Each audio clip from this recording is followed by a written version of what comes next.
Hello hi friends, అందరు ఎలా ఉన్నారు? నేనైతే చాలా బాగున్నాను. మీరందరూ ఎల్లప్పుడు బాగుండాలని మనస్ఫూర్తిగా కోరుకుంటున్నాను.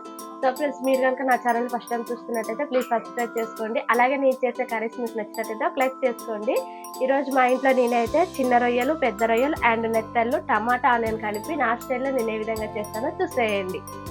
సో ఫ్రెండ్స్, ముందుగా అయితే స్టవ్ వెలిగించుకొని కడాయి పెట్టుకొని చేపలను అయితే వేయించుకోవాలి. సిమ్లో పెట్టి వేయించుకోండి వేసేటప్పుడు, ఎందుకంటే ఫుల్గా పెడితే ఇవి మాడిపోతాయి, చిన్నవి కదా. అన్నీ ఒకసారి వేసి వేయించుకోండి. ఒకసారి మీరు కూడా ఇలా ట్రై చేయండి ఫ్రెండ్స్, కర్రీ చాలా బాగుంటుంది. సో ఫ్రెండ్స్, ఎండు చేపలు అయితే వేగిపోయాయి. ఈ విధంగా ఒక చిన్న గిన్నెలోకి తీసుకొని వాటర్ పోసుకొని ఈ విధంగా క్లీన్ చేసుకోవాలి. ఒకటికి 4-5 సార్లు క్లీన్ చేసుకోవాలి, ఎందుకంటే ఇందులో ఉష్క ఉంటుంది కాబట్టి చిన్న చిన్న ఇసుక రేణువులు కూడా ఉంటాయి.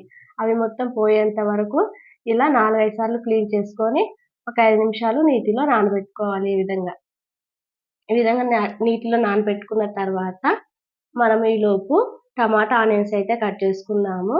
నేనైతే టమాటా ఆనియన్స్ కట్ చేస్తున్నాను.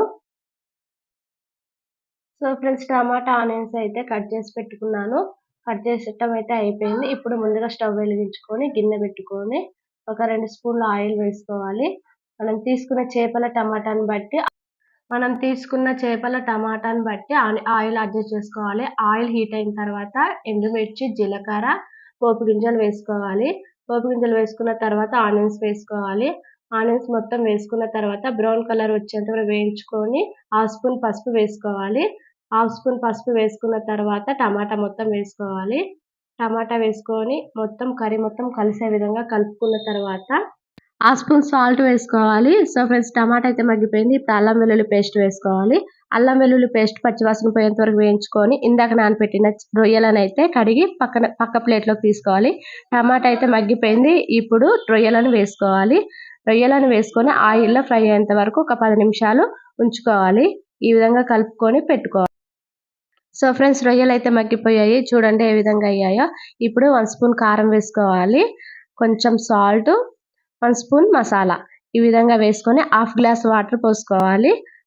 సో ఫ్రెండ్స్, రొయ్యలు అయితే మగ్గిపోయాయి, చూడండి రొయ్యల కర్రీ ఎంత టేస్టీగా ఉందో. వేడి వేడి అన్నంలో వేసుకొని తింటుంటే ఎన్నడూ తినని వాళ్ళు కూడా తింటారు ఫ్రెండ్స్, చాలా బాగుంటుంది. ఒకసారి మీరు కూడా ఇలా ట్రై చేయండి, ఓకేనా.